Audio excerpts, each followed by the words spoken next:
성경을 통해서 하나님께서 우리에게 계속 말씀해 주신 것은 무엇인가 하면, 우리 하나님은 일하시는데 정말 다양한 방법으로 우리 일상 가운데서 일하고, 때로는 우리의 일상을 넘어선, 우리의 상식을 넘어선 아주 비상한 방식으로도 우리 하나님은 일하는 분이심을 성경을 통해서 우리에게 말씀하고 계시는 겁니다. 여러분, 우리는 언제 우리의 삶 속에서 하나님의 비상한 일하심을 경험하게 될까요?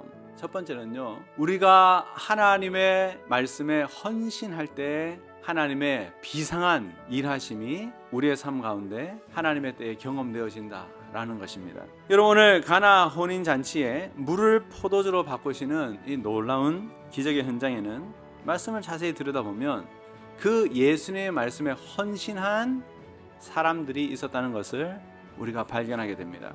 근데 여러분, 우리가 알듯이 하나님은 우리의 도움이 필요하신 분이 아니라 우리의 헌신 없이도 우리 하나님은 일하실 수 있는 분이신데, 왜 하나님께서 우리에게 이런 헌신을 요구하시는가? 우리로 하여금 그 하나님의 일하심을 경험할 수 있도록 우리에게 헌신의 마중물을 준비하도록 하신다는 거예요. 두 번째는 우리가 하나님의 말씀을 끝까지 신뢰할 때입니다.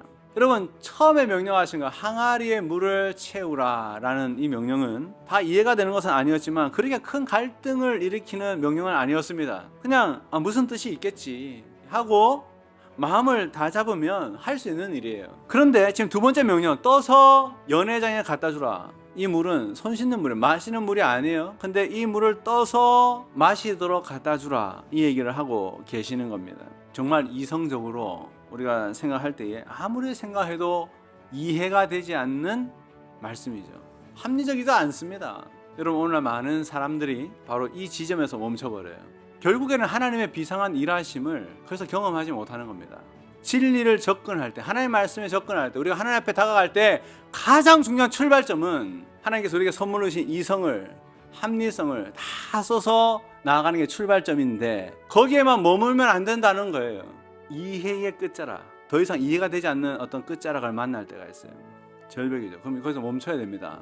근데 하나님께서 때로는 말씀하실 때가 있어요. 더 가라고. 그때에 용기를 내어서 끝까지 신뢰하는, 그 말씀을 끝까지 신뢰하는 믿음의 날개짓을 할 때에 하나님의 일하심을 오늘날에도 경험하게 된다는 사실입니다.